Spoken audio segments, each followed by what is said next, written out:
Hi, this video is about mindful breath practices. A friend of mine, Shane, recently tried incorporating some mindful breath work into his stretches that he does after all his endurance events. And he's asked me if there are any other exercises that he could try. So I thought I'd put this video together to give him two more simple exercises that he could try while he's stretching. Now, the first one is a very simple technique. It's called box breathing. And the principle there is that you're breathing almost in the shape of a box, which sounds bizarre, but hang with me, I'll explain everything. So basically, you want to do 4 components of your breath.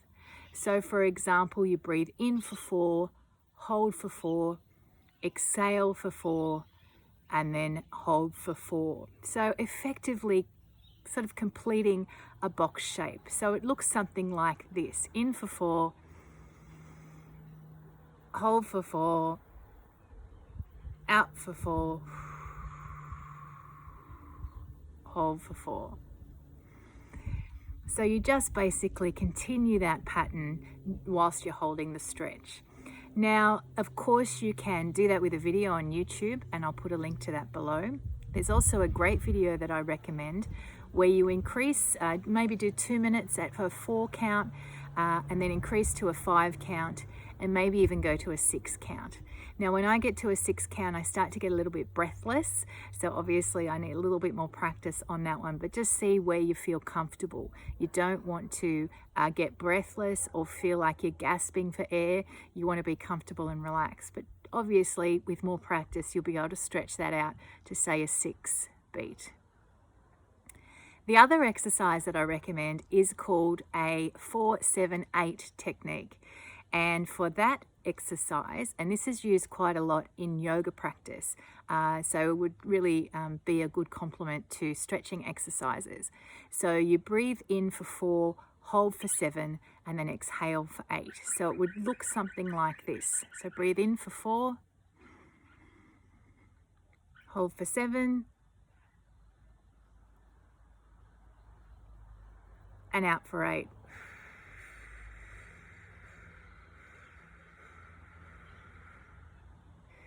Now that looks simple enough, but to complicate it just a little bit more, what you do is you put your tongue to the top of the back of your teeth, so you can't really see, and you keep it at the roof of your mouth at the back of your teeth for the whole breath exercise.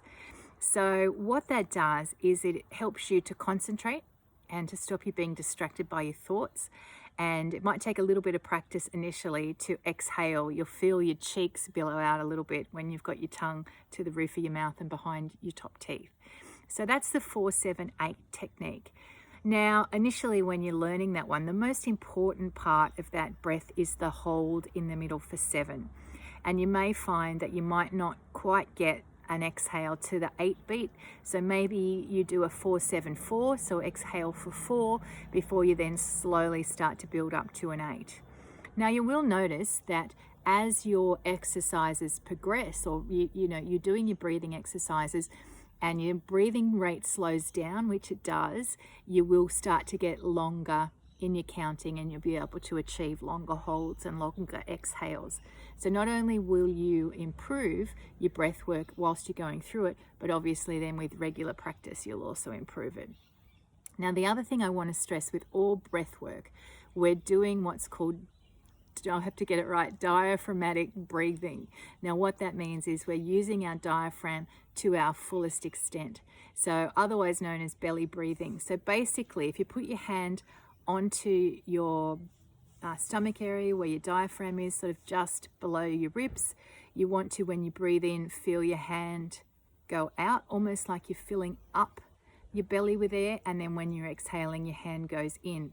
What we tend to do throughout the day when we're not breathing in a conscious way, like we do with breath work, your breathing becomes very shallow, and we're only using the top portion of our lungs. So with any sort of breath work, we want to make sure we're using our full lung capacity, and to do that, we need to make sure that the diaphragm is expanding, or expanding the lungs to their maximum capacity, and then exhaling to the full extent. So it's that sense of breathing in your belly. So your belly goes out and your shoulders will stay relatively still, rather than your shoulders and your upper chest going up and down as you're breathing. So Shane, I hope that's helpful. Please give it a go. If you've got any questions, pop them in the comments below, and I look forward to speaking to you really soon.